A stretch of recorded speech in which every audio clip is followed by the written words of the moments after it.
दिन है आज, श्री कृष्ण जन्माष्टमी। श्री कृष्ण प्रथम वो किसका जन्म है? ब्रह्मा बाबा। तो आप देखो, ब्रह्मा बाबा कहो या श्री कृष्ण ही कहो, वर्ल्ड की एक ऐसी महान आत्मा जो जन्म के ही साथ डबल ताज है।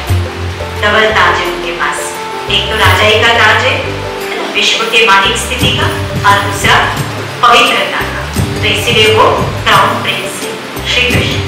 तो दुनिया में ऐसा कोई नहीं कि जो जन्मते ही डबल ताज था, सिर्फ ओनली वन ब्रह्मा बाबा जो श्री कृष्ण के रूप में प्रथम प्रिंस बने।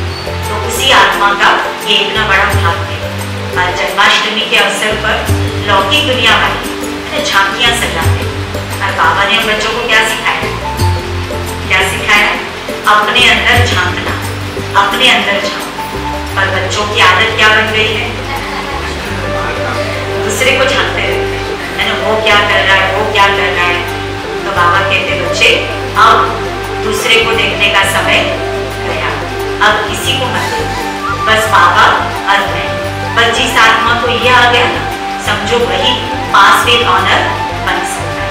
और जो अभी तक भी किसी को देख रहा है, तो वो पास विद ऑनर का सर्टिफिकेट नहीं ले सकेगा, क्योंकि अब टाइम बहुत अंतिम आ गया। तो इसीलिए सिर्फ खुद को देखना है और पाप को देखना है। और मुझे खुद की कमियों को भरने पर पूरा अटेंशन अब देना। तो बस ये पुरुषार्थ हम बाबा के बच्चों को करना है। और श्री कृष्ण तो है ही सर्वगुण संपन्न, 16 कला संपूर्ण निर्विकार और मर्यादा पुरुषोत्तम और डबल अहिंसक। तो बाबा कहते इतनी श्रेष्ठ महिमा उस हर देवी देवता कुल की आत्माओं में। और वो देव कुल की आत्माएं कौन बैठी? कौन बैठी? हम और आप, हम सब बाबा के बच्चे ही वो दैवी दुनिया की आत्मा है। और बाबा ने बच्चों को सिखाया है कि बच्चे, आपको सतयुगी दुनिया में ऐसे टाइम पर आना है जबकि उस नई दुनिया की बिल्कुल शुरुआत, यानी पहला जन्म, फर्स्ट जन्म से ही हमें आना है। तो फर्स्ट जन्म से जो आत्माएं सतयुगी दुनिया में कदम रखने वाली है, तो उनमें कौन सी क्वालिटी बता सकते हैं? कौन सी क्वालिटी? जो बाबा ने कई बार अलग वाणियों में सुनाया कि ब्रह्मा बाबा जब प्रथम श्री कृष्ण के रूप में होगा तो उनके साथ कौन आ सकता है? तो देखिए, बाबा ने वाणियों में सुनाया है, जो अभी यहाँ साथ का अनुभव करेगा वो वहां भी साथ आएगा। तो हम सारा दिन बाप और दादा, बाप दादा दोनों के साथ खाएंगे, चलेंगे, फिरेंगे, हर कर्म बाप दादा के साथ। तो वहां पर भी वो प्रथम श्री कृष्ण के साथ। तो इस बात को याद रखिएगा। तो आप बताइए, कौन कौन वहां साथ आना चाहते हैं? सभी चाहते हैं। तो यहाँ 24 आवर्स, हर पल हर घड़ी साथ का अनुभव हम कितना कर रहे हैं, वो चेक करते हैं। और आज से इस पर अटेंशन देना है कि मुझे सुबह उठने से रात सोने तक जो बाबा कहते बच्चे कंबाइंड, बाप दादा सदा मेरे साथ। तो वही आत्माएं फर्स्ट जन्म की अधिकारी बन सके। तो ऐसा पुरुषार्थ करना है। और देखिए, श्री कृष्ण को मक्खन प्रिय, मक्खन प्रिय बताते हैं। तो मक्खन कैसा होता है? हल्का, हल्का होता है। तो यानी हल्की स्थिति प्रिय, चाहे वो श्री कृष्ण जो नेक्स्ट टू गॉड है, और चाहे वो स्वयं परम पिता परमात्मा शिव बाबा, दोनों को ही क्या पसंद है? हल्का रहना। तो हमें सदा जीवन में हल्का रहना है। और आज की वाणी में बाबा ने बता दिया कि बच्चे, मेरे पद का त्याग, तो सदा बेफिक्र बादशाह, सदा लाइफ में हल्के हैं। और श्री कृष्ण को दिखाते हैं नाक के ऊपर डांस किया, ठीक है ना? तो इसका क्या भाव कि उन्होंने कैसी भी परिस्थिति को अपने डांस का साधन बना दिया, डांस की स्टेज बना दिया, और वो सदा खुशी में नाचते थे। तो ये है शेष नाग के ऊपर उन्होंने डांस किया। और दूसरा, जब जन्म हुआ तो कहते हो टोकरी के अंदर उनको जब ले जाया गया, तो यमुना नदी भी अपने फुल फोर्स में चढ़ी हुई। तो उनको फिर छत्र छाया के रूप में किसने आसरा किया? वो भी नाग। तो यानी वो नाग भी आसरा, छत्र छाया से प्रभा है। तो उसका क्या अर्थ है कि अगर हम 5 विकारों को परिवर्तित कर लेते तो वो भी हमारे लिए एक सुरक्षा कवच बन जाता है, एक सेफ्टी का साधन। तो कैसे? जो बाबा कहते बच्चे, काम विकार को पवित्र स्नेह के रूप में चेंज करो, क्रोध को आप शांति के गुण के रूप में बदलो, और लोभ को संतुष्टता के गुण के रूप में बदलो, और मोह, तो मोह को चेंज कर दो निस्वार्थ स्नेह, अलौकिक स्नेह, और अभिमान, अहंकार, उसको आप चेंज कर दो निमित्त भाव के रूप में उसको बदलो। तो जो आत्मा ऐसे विकारों को परिवर्तित कर देती है परमात्मा श्रीमत के आधार पर, तो उनके लिए वो विकार भी क्या हो जाते हैं? झुक जाते हैं, वो भी उनके लिए आसरा बन जाते हैं। तो हमें 5 विकारों के स्वरूप को परिवर्तित करना है, और बाकी तो जैसा दिखाया गया है कि पीपल के पत्ते पर अंगूठा चूसता हुआ है। तो बाबा ने तो हम बच्चों को बता दिया है कि जब श्री कृष्ण का आगमन होता है तो इस कलियुगी दुनिया के विनाश का समय होता है, जिसको ही हम बाबा के बच्चे कहते विनाश के द्वारा परिवर्तन। तो जब परिवर्तन होता है, प्राकृतिक आपदाएं आती है, सृष्टि में उथल पुथल होती है, तो भारत का जो शेप है वो ऊपर से कैसा दिखाई पड़ता? पीपल के पत्ते। कई देश इसमें जुड़ जाएंगे, कई देश जुड़ जाएंगे, कहीं कहीं पानी हो जाएगा, तो ये पूरा परिवर्तन।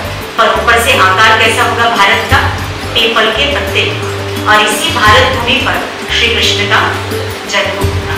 तो ये उसी का यादगार दुनिया में दिखा दिया, पीपल के पत्ते पर अंगूठा चूसता हुआ है। तो बाबा कई बार कहते हैं, सोचो कि पीपल के पत्ते पे बच्चा कैसे ठहरेगा, वो डूब नहीं जाएगा उसमें, है ना? तो इन सब बातों का एक भावार्थ। और श्री कृष्ण ने सदा रास करते हुए दिखाते हैं। तो कौन सी रास बताइए, कौन सी रास करनी है? संस्कार मिलन की रास। अभी संस्कारों की रास करनी, तब ऐसी आत्मा वो श्री कृष्ण की दुनिया में चलेगी और वहां कृष्ण के साथ रास कर सकेगी। और सबसे बड़ी बात, श्री कृष्ण सबको अट्रैक्ट क्यों करता है? बताइए, क्यों आकर्षित करता है? पवित्रता। बिल्कुल ठीक जवाब आया, प्यूरिटी। जितनी पवित्रता होती है ना, तो उतनी उस आत्मा के अंदर कशिश, एक मैग्नेटिक पावर।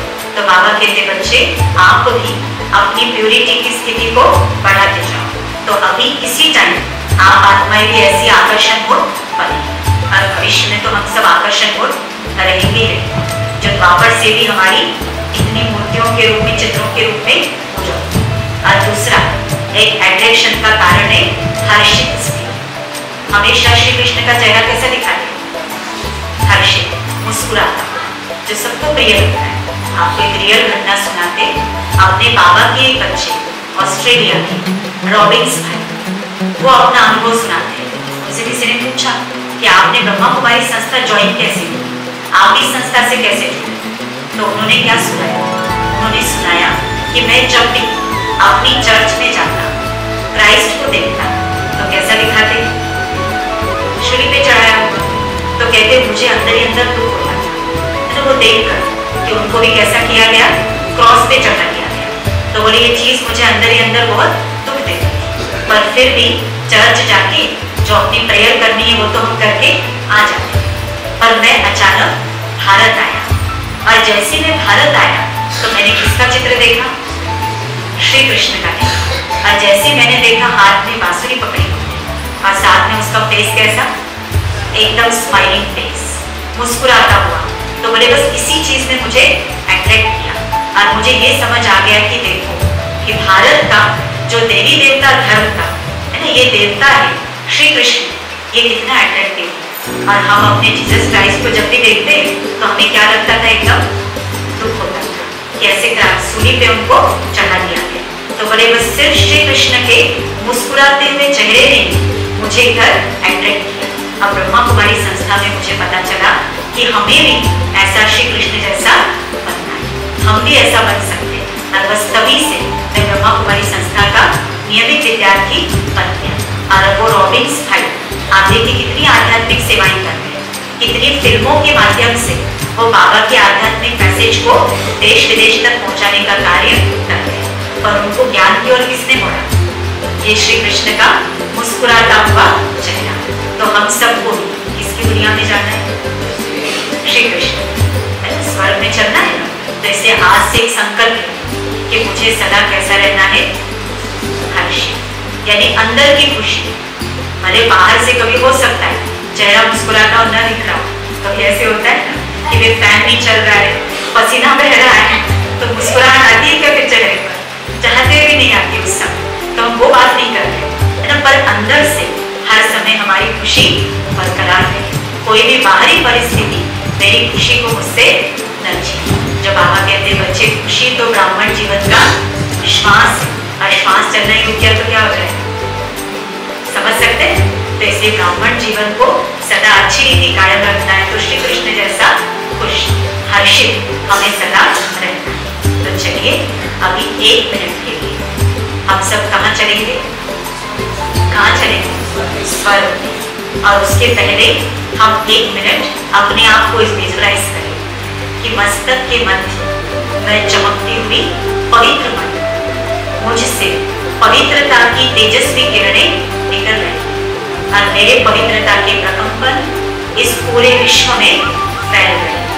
और फिर अपने आप को उस सतयुगी पावन दुनिया में देवी देवता स्वरूप में देखिए। मैं अपने महल में पुष्पक विमान में है ना उड़ रही हूँ, सतयुगी दुनिया में एक पवित्र राजकुमार के रूप में पढ़ाई पढ़ रही हूँ, खेल कूद कर रही हूँ, वाद्य यंत्र बजा रही हूँ, रास कर रही हूँ श्री कृष्ण के साथ। वैसे बहुत सुंदर विचारों अपने आप को ले चले और पहुंच जाए अपने उस सतयुगी पवित्र लोक।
प्रकाश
देखते कि हर कार्यक्रम में ये चारों कन्याएं है ना, आप सबको कितना मनोरंजन करते हैं और कितना बधाइयाँ हर त्योहार की आपको देते हैं। यानी कोई आपको बधाई दे न दे, पर ये चारों बच्चे आपको हर त्योहार की बधाई देते हैं।